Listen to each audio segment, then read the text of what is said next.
Welcome to Authors Revealed. I'm Becky Anderson. I am thrilled. Two of our favorite middle grade authors are here. Those are books that are great for that 4th grade reader up to that 7th grade reader. It's Tracy Holzer and Tricia Springstubb.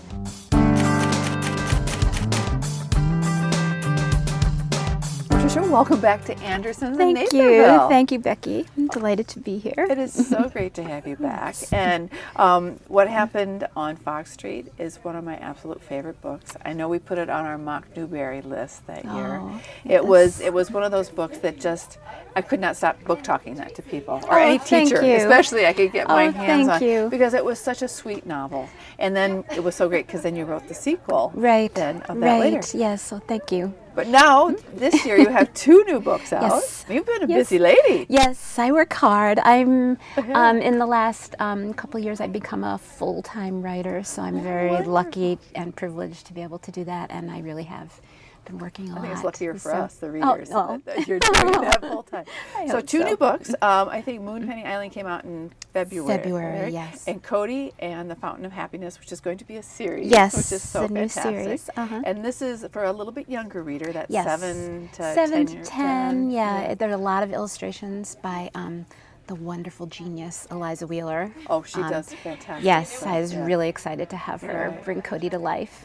So what you've been so busy with writing these 2. So tell us where did the little seed start to grow for either one of these stories, because they're very different. Yes. And yes. But you always have such great girl characters in your Thank you. books, which are so fabulous. So tell us a little bit about both of these books and where their beginnings. Okay. Well, Moonpenny grew out of a daydream that I've had for a long time of living on an island. And Moonpenny is a very small island in a great lake. And I live in Cleveland, and so I have spent time on some of the small islands in Lake Erie.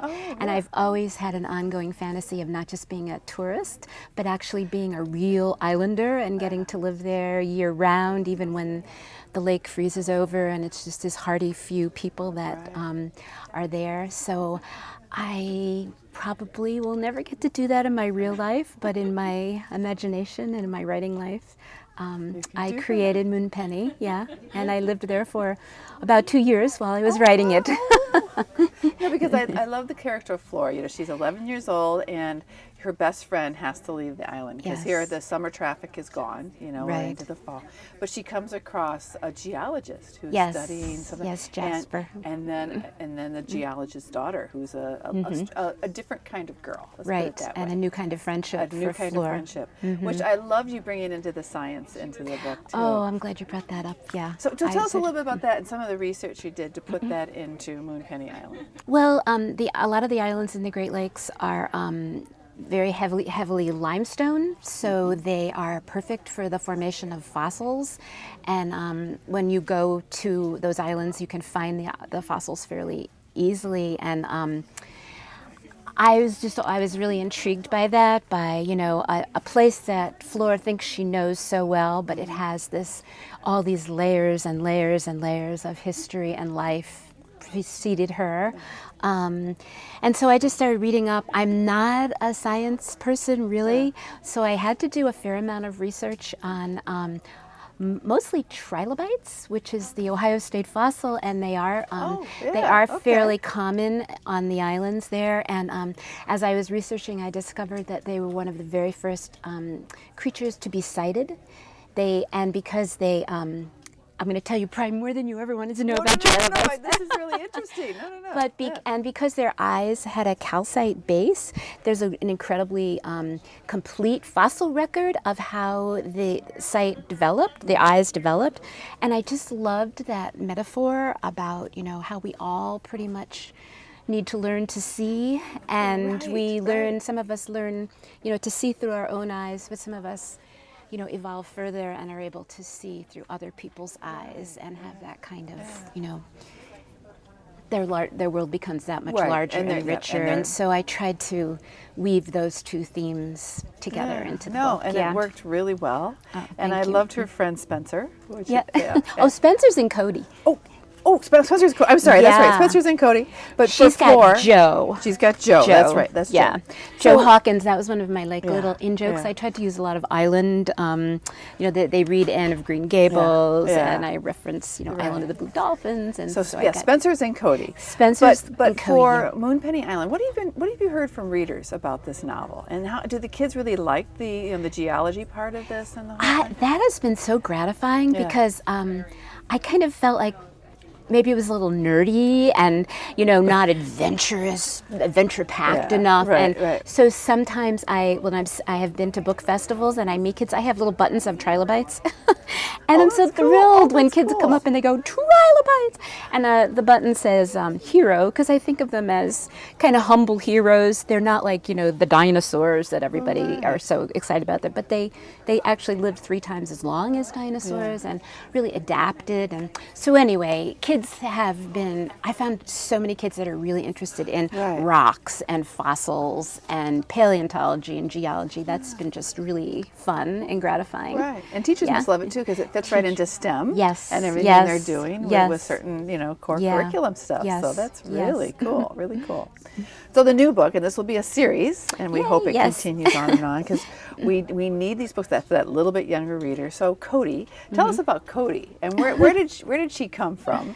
And because she is a unique girl. So, and I love the way that the neighborhood she lives in and her friends, they're a diverse neighborhood. Yes. And we need more diverse books. That's the whole movement, that we need kids to see themselves reflected in what they're reading. So that was so great that you made this book and her friends and her neighborhood that way. Thank you. I think I tend to write books that they're not sad books, but they usually deal with some some issues, and that's true of Moonpenny. And I kind of wanted to write something that was just as happy and as positive as I could make it, and yet I want Cody to be about the problems that kids deal with every day that to us as adults maybe don't seem earth-shaking, but to them when they're 7, 8, 9 years old are very important. Things like her father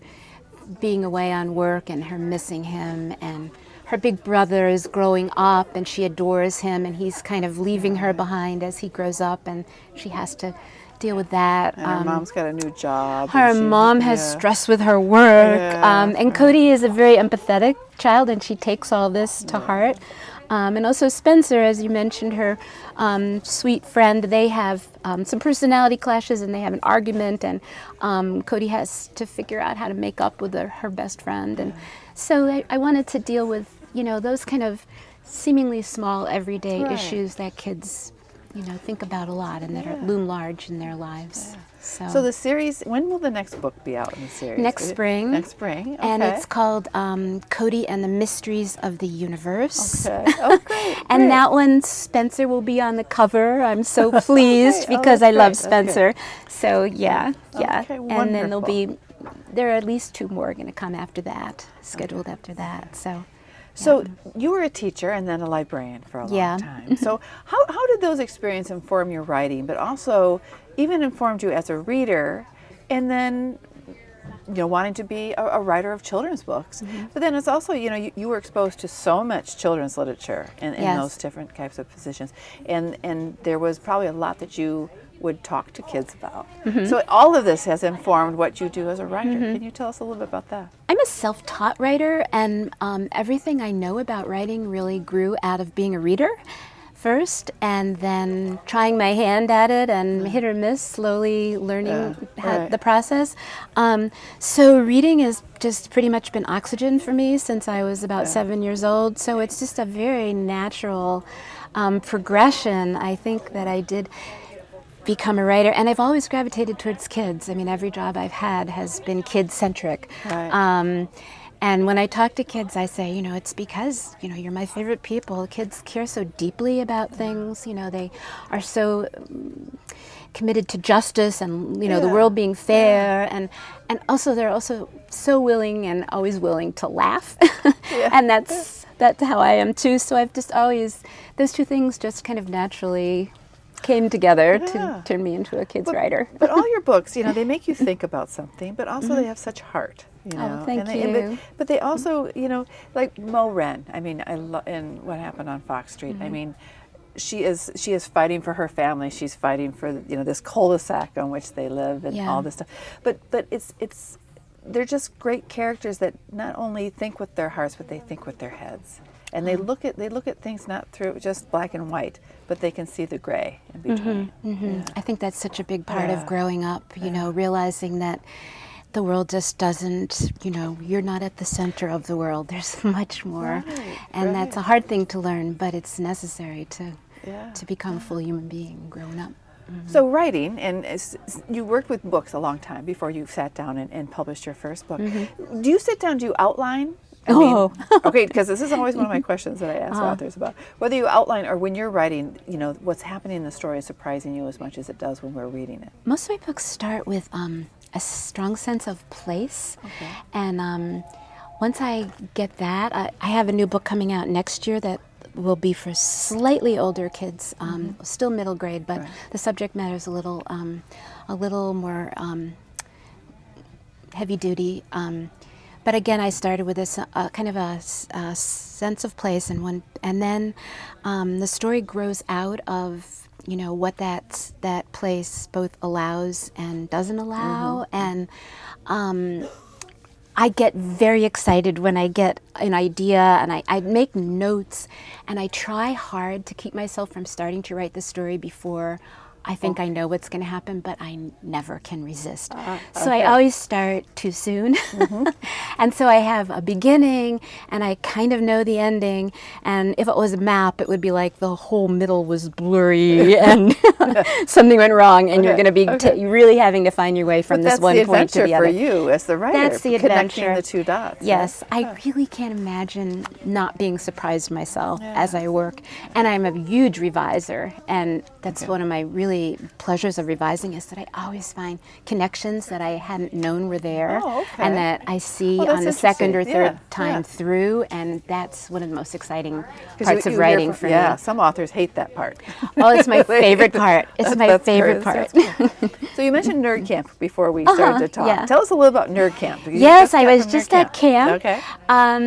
It's a 2-day camp that's in Little Parma, Michigan, and it's run by a third grade teacher, and he gets a lot of assistance from other teachers and librarians, and it's a totally free experience. Teachers can come, and on the first day there were dozens of wonderful workshops. I went to one on engaging reluctant writers in your classroom. And I do writing workshops with kids, so I was there. The place was packed. It was wonderful. So there are teachers, you know, sharing what's worked for them. That's the first day, and then the second day is Nerd Camp Junior. And all the writers they are in their rooms, and they're doing like little writing, and there were illustrators there as well. And it was one of the most moving things I've ever seen. Like the children come, and I had heard that hundreds of children come, but I had not really imagined what that meant. But they opened the doors, and there was a